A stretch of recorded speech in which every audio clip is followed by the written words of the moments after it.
This Jon Mozes at the Altoona Curve, like everybody else, has been enjoying the All-Star break. The Curve players, I don't know how many of them scatter and head back home or wherever it is that they happen to be from, how many are able to stay in Altoona. But at any rate, I know they're back on the field tonight, and so you're back in action, huh? We sure are. Tonight begins our Blair County Crickets weekend.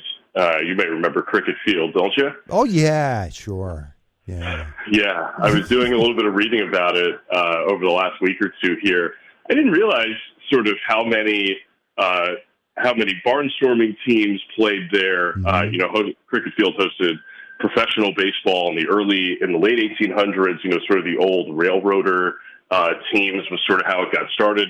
The name itself, Cricket Field, because they originally built it to play cricket on, and then cricket waned in its popularity in this country, and baseball took over. And over the years, guys like Satchel Paige and Babe Ruth played there, so we created a whole brand around the weekend here. We've got specialty uniforms that are sort of styled like old Negro League uniforms. I'm really looking forward to seeing these in action. Should be pretty cool. Yeah, so is this the first time we've seen the Crickets on the field? That's right. This will be the first time that the Blair County Crickets have taken the field this weekend, Friday, Saturday, Sunday.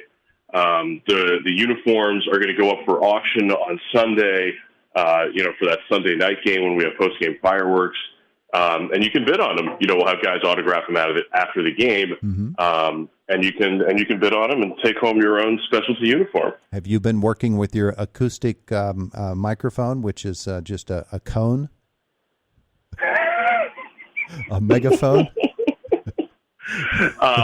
Yes and no. I don't know if it'll be in operation tonight. We will see what is available to us. Make DeLeo do that.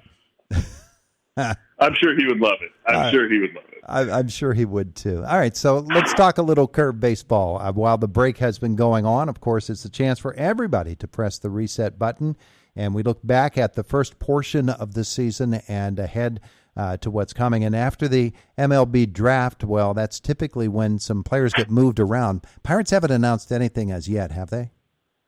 Not as it relates to us. I would expect Esmeralda Valdez is back on the active roster today after he was in the Futures game last weekend in Atlanta. But you're right. I mean, I do expect maybe a couple of arms or a couple guys down in Greensboro to make their way here in the next week or two. But this Curve team playing pretty well before the All-Star break. Yeah, absolutely, and it'll be fun to watch them over the course of these next 9 days. That's the thing; it's a 9-game set.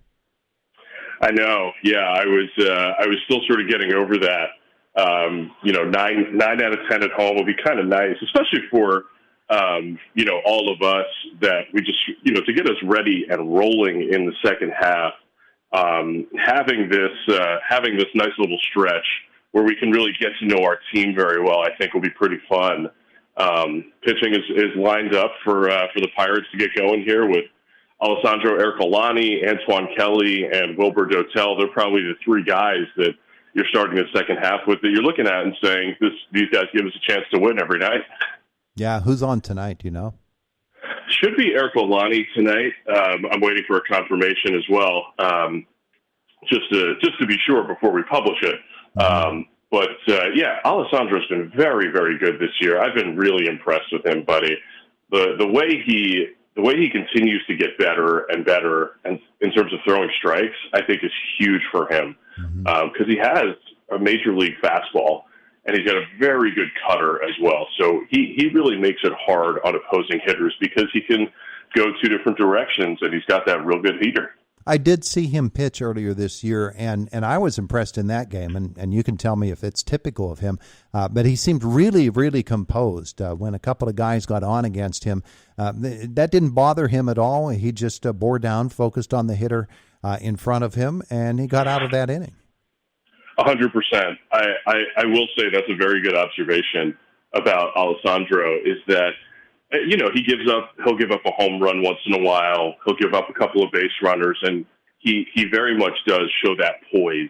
He keeps his composure on the mound. I think that's really important for any guy, especially a guy who's pretty young to baseball, right? Let's remember with him growing up, in San Marino, which is a tiny landlocked country to Italy. He didn't grow up around a significant baseball environment. He just sort of gravitated toward baseball and ended up coming through the Italian national development system.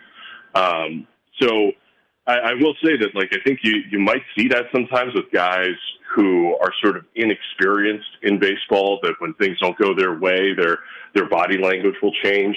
But you're so right about that composure and how important it is for him. Yeah, absolutely. So we'll look forward to watching him pitch at some point over this weekend, maybe as soon as tonight. We also look forward, because it's been an injury-plagued season for a lot of these Curve players, to maybe getting some guys back who've been out for a while. Are we going to see Jack Brannigan anytime soon?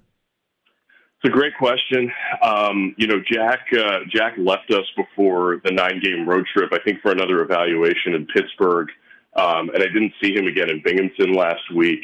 I was told it's a significant shoulder injury that he's working through. So I don't know how soon we will see him, but obviously hopeful that we do, because I really, really enjoy watching him play. Yeah, Jack Brannigan is an interesting guy as a ball player. And as we said, we talked before about the fact that he came out of college probably with a better fastball than anybody else in the Pirates system, and he's a position player.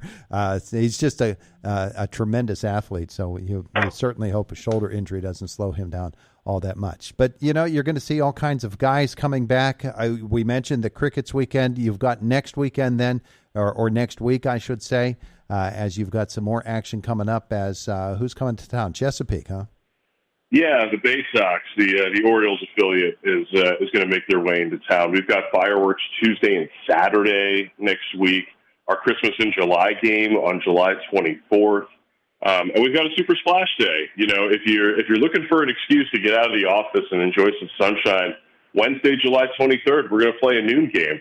Not a bad idea. Take a day off. Take a half day. Play a little hooky. Those days are always kind of fun, and I think that series against Chesapeake next week will really line up Altoona to have a good record in the second half. You got to win 2 out of 3 this weekend against Akron. That's the team you're probably going to end up fighting with for the second half title. Mm-hmm. Akron or Erie, maybe Richmond. Richmond's been hanging around a little bit. But I think Altoona's got a very good chance to play playoff baseball this year with the way this lineup is setting up for the second half of the season. Yeah, you get some guys that are having success at Greensboro that probably are going to end up in Curve uniforms for this second portion of this season. You're right. Matching up against Chesapeake next week, that's a team the Curve pretty much had their way with a week or so ago. And so if they get off to that kind of a start this weekend against Akron and then carry it through against Chesapeake, it should be really interesting. Yeah, look, I think there is such a good bullpen in Altoona here right now that this team will have a chance to win every night, because even if a starter doesn't give you a great start, those guys in the bullpen are going to keep you in the game. And when the team has a lead, you feel really good about closing it out with guys like Bo Burrows and Wilkin Ramos and Brandon Bidois and Ryan Harbin. You feel really good about holding leads with this group. So I feel pretty optimistic about the second half of the season here. Yeah, well, Harbin's been pretty amazing, hasn't he? I think Matt Ford was maybe joking with me when he said, "I think this guy could pitch in the big leagues right now." Yeah, I don't know if he was actually joking with me or not, but it looks like a big leaguer to me. I mean, 97 miles an hour with a very good slider, and he's figured out how to throw strikes pretty regularly. So, now that he's healthy, this is a guy that's going to move pretty quick. Yeah, last time he gave up a run was in T-ball. I can assure you it was more something like last week in Binghamton, but okay. I understand the point. I mean, he did go almost a month without allowing a run. Like a 22-inning scoreless streak was pretty fun. Yeah. I mean, you get Hunter Barco started the season that way for the Curve, and then now you have Harbin come up, and he's doing special things. And I don't know if you're dragging a body with you there or what that noise was, but you on a golf course over the break? Just a car driving by, actually. I'm getting into my car to head into the ballpark for the day. Oh, yeah, there you go. Were you on the course during the All-Star break? I sure was. It was a very good experience to be out there without the without trying to play a game fast, because that way I can get, I didn't have a game to work that night. It was actually really nice. Yeah, and you don't have to be humble. You can tell folks you had your best round of the year. I mean, I did shoot 85 in Binghamton on Friday. I am an infrequent player these days, but some days it comes out really good. Well, that windmill hole there in Binghamton, I know it's pretty tough.